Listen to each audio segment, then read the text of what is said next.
Bismillahirrahmanirrahim. Qala musannifu rahimahullah ta'ala wa nafa'ana bihi wa bi ulumi fi darain amin ya rabbil alamin. Maka telah berkata pengarang kitab, Summa'lam annal al fil hamdi imma li istighraqi aw lil jinsi aw lil ahdi.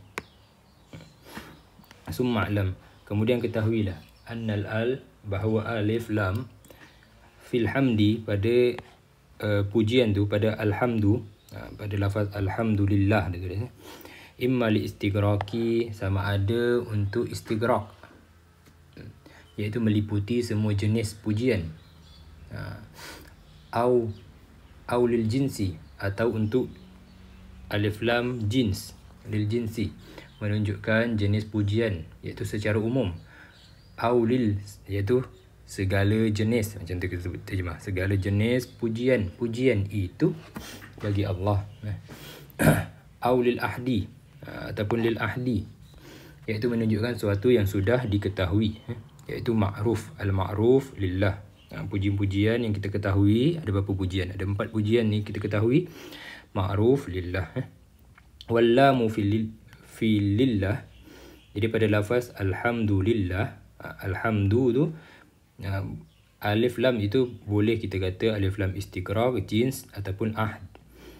Kalau lillah pula, wallamu fi lillah, pada lafaz lam, pada lafaz lafzul jalalah, imma li istihqaqi, dan huruf lam pada lafaz lillah boleh jadi untuk istihqaq, menunjukkan Allah berhak mendapat pujian. Istihqaq, berhak untuk mendapat pujian. Atau lil ikhtisas, atau lil ikhtisas, menunjukkan pujian hanya khusus bagi Allah, khusus, itu pujian yang layak hanya khusus bagi Allah. Au lil milki, ataupun lillah kat situ lam tu lil milki, menunjukkan pujian itu adalah milik Allah. Fatahassala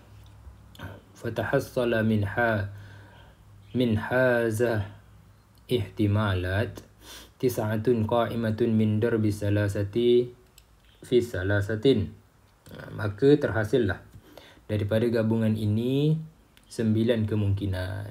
Macam mana boleh 9? Iaitu 3, dia kata min darbi salasa fi salasa, dengan kita darabkan, darab maksudnya darab lah, kita mempukulkan 3 kepada 3, kita darabkan 3 kepada 3, jadilah 9. 9 kemungkinan. Jadi alhamdu tu boleh untuk istighraq, lil jins, lil ahdi. Lafaz lillah pula boleh kita cakap li tu lil istihqaq, ikhtisas, dengan lil milki. Jadi 9 lah. Min hazal ihtimalatun tis'atun qa'imatun. Lepas tu dia kata lagi, min hazihi al-ihtimalat tis'atun min darbi salasa ila salasa. Okey, yamtani'u minha, dicegahlah. Yamtani'u minha ja'lul lam lil bilki, dia kata yamtani'u minha ja'lu, ditegah daripada, yamtani'u minha ja'lul lam lil milki ma'a ja'li alif lam ataupun al lil ahdi iza ju'ila al ma'hudu huwal hamdu qadimun faqat. Antara kombinasi yang itu dari 9 tadi, yang mustahil ataupun yang dicegah kita nak buat, iaitu apabila lam dianggap bermakna al-milki, pemilikan, al-milki, bersama alif lam bermakna al-ahad, itu menunjuk kepada suatu yang tertentu, dengan andaian yang dimaksudkan ialah hanya hamdul qadim, pujian Allah terhadap dirinya sendiri. Okey, apa dia maksud ni? Al-mahhudul al-qadim faqat. Okey. Okey, kita dia kata yang tak boleh tu, daripada 9 tu kita tak boleh nak katakan alif lam tu lil ahdi. Alif lam lil ahdi tak boleh. Bersamaan kita jadikan lam pula lil milki. Lil ahdi. Lil ahdi ni yang alif lam al-ma'ruf, iaitu puji-pujian yang kita dah tahu, yang kita tahu, yang tu 4 tu lah. Tapi daripada 4 tu dia kata yang tu kita menjadikan pujian yang qadim faqat.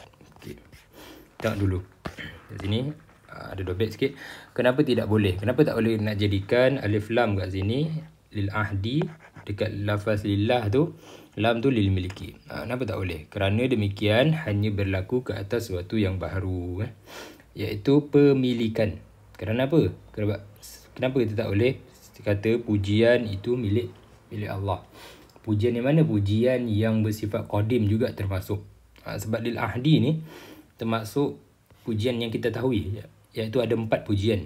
Pujian qadim bagi qadim, qadim bagi hadis, hadis bagi hadis, hadis bagi qadim. Jadi ada pujian-pujian yang qadim juga. Okey, pujian yang qadim tu boleh tak kita nak memiliki? Bukan kita, tapi nak dimiliki. Boleh tak? Jadi tak boleh. Jawapannya tak boleh lah. Perkara yang qadim tidak dimiliki. Kerana pemilikan hanya berlaku ke atas sesuatu yang baharu, sesuatu yang diciptakan dan di bawah kekuasaan Allah. Mana boleh miliki perkara yang qadim? Tak boleh. Sebab itulah dia kata tak boleh nak jadikan alif lam lil ahdi kat sini termasuk juga qadim faqat. Bukan termasuk, iaitu dia kata lil ahdi kat sini pujian yang kita telah maklum, iaitu pujian qadim bagi qadim. Tak boleh dimiliki. Segala pujian tertentu itu, kalau kita menjadi macam ni, segala pujian tertentu itu telah diketahui, iaitu pujian qadim dimiliki oleh Allah. Jadi kalau kita buat alif lam untuk al-lafaz hamdi ni, kita cakap alif lam ni adalah lil ahdi, lepas tu dekat lillah ni, lam ni kita kata lil milki. Jadi terjemahan dia akan jadi macam ni, segala pujian. Dan lil ahdi ni yang kita maksudkan apa? Bukan 4 pujian tu, tapi adalah pujian qadim faqat. Pujian yang qadim sahaja yang kita masukkan lil ahdi kat sini. Lil ahdi ni kan pujian yang telah diketahui. Pujian yang telah diketahui tu ada 4 yang kita tahu tu, yang kita sebut tadi. Tapi yang kat sini, lil ahdi kat sini, dia nak kata yang kamu ketahui, iaitu kamu anggap iaitu pujian yang qadim sahaja. Itu tak boleh jadilah. Sebab apa? Sebab tengok terjemah dia nanti akan jadi segala pujian tertentu yang telah diketahui, iaitu pujian qadim dimiliki oleh Allah. Jadi macam mana nak pemilikan? Tak boleh. Jadi tak boleh lah, tak sah kita nak buat alif lam lil ahdi dengan makna pujian yang qadim sahaja, itu milik bagi Allah. Okey, itu maksud dia lah. Maksud daripada yamtani'u tu, yamtani'u minha, dicegahnya daripada 9 tersebut, 9 kombinasi tadi. Ja'lul lam lil miki ma'a ja'lil alif lam ataupun al lil ahdi iza ju'ila al ma'hud huwa alhamdu al qadim faqat. Okey. Tapi kalau kita tak anggap al ahdi tu, kita kata bukan saya masukkan pujian qadim saja, saya masukkan 4 pujian lah. Okey, boleh tak? Li'an, okey, ni sebab apa tak boleh nak jadikan macam tu tadi? Sebab dia kata li'an al-qadim la yamliku bi khilafi ma iza ju'ila. Bersalahan dia kata. Bi khilafi ma iza ju'ila al-ma'hud hamda man ya'taddun bihamdihi ka hamdihi ta'ala wa hamdi anbiya'ihi wa awliyaihi wa asfiyaihi. Okay, kalau lali ahdi tadi dia bukan maksudkan qadim saja, bukan pujian qadim saja, tapi pujian semua, pujian-pujian yang 4 tersebut.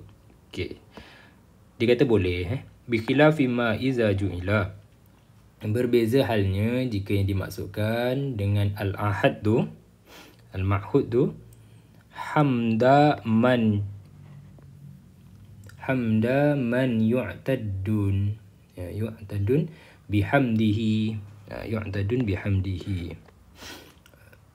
iaitu pujian sesiapa yang diiktiraf pujiannya, seperti kahamdihi ta'ala, wa hamdi anbiya'ihi, seperti pujian Allah Ta'ala.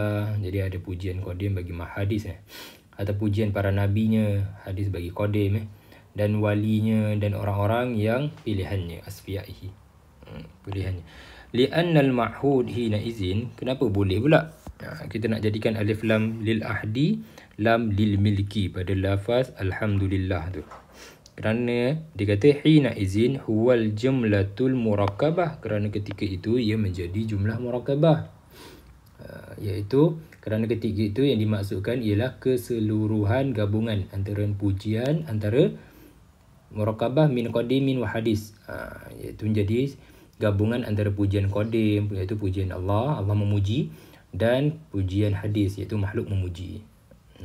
Kalau kita anggap alif lam lil ahdi ni dengan makna bukan qadim faqat, tapi pujian bukan yang qadim saja, tapi pujian yang empat-empat tu lah, itu boleh. Wal qa'id, kerana apa? Kerana dikata itu dah menjadi hina izin huwal jumlatul murakkabah. Okey, wa qa'idatu anna al murakkabah, lepas tu dia datangkan satu kaedah, musannif datangkan satu kaedah, wa qa'idatu anna al murakkaba min al qadimi wal hadis hadisun fatasihhu an yumlaka. Apa kaedah dia? Anna al murakkaba min al qadimi wal hadis hadisun. Okey, dia kata, dan kaedah menyatakan bahawa sesuatu yang terdiri daripada gabungan qadim dan hadis, hadisun adalah dihukum sebagai hadis. Hadis. Maka bolehlah, hadis ni maksudnya baharulah. Maka bolehlah ia dianggap sebagai sesuatu yang dimiliki. Maka ketika dia dah jadi perkara yang baharu, sahlah untuk kita kata pujian yang hadis tu dimiliki oleh Allah. Sebab kalau kita kata qadim saja, itu tak boleh lah. Sebab benda qadim tidak dimiliki, tak boleh nak letak pemilikian. Kerana ia ketika itu dilakukan, dihukumkan hadis lah. Jadi kalau kita anggap al-ahdi tu maksudnya empat pujian, iaitu pujian, jadilah saya dah tulis ni. Jadi kalau kita katakan alif lam dekat lafaz alhamdu ni lil ahdi, dengan makna yang empat, pujian yang empat, iaitu pujian qadim bagi qadim, pujian qadim bagi hadis, pujian hadis bagi qadim, pujian hadis bagi hadis. Kita anggap situ, maka bolehlah. Kerana apa? Kerana ketika itu lil ahdi kat sini, ataupun pujian ketika itu dihukumkan adalah baharu, hadis. Fayasihu an yumlaka, maka ketika itu sahlah untuk dimiliki. Allah memiliki segala sesuatu yang baharu, termasuk perbuatan makhluk dan segala pujian makhluk. Wallahu a'lam. Jadi nak bahas bab kombinasi alif lam pada alhamdu dengan lillah sahaja.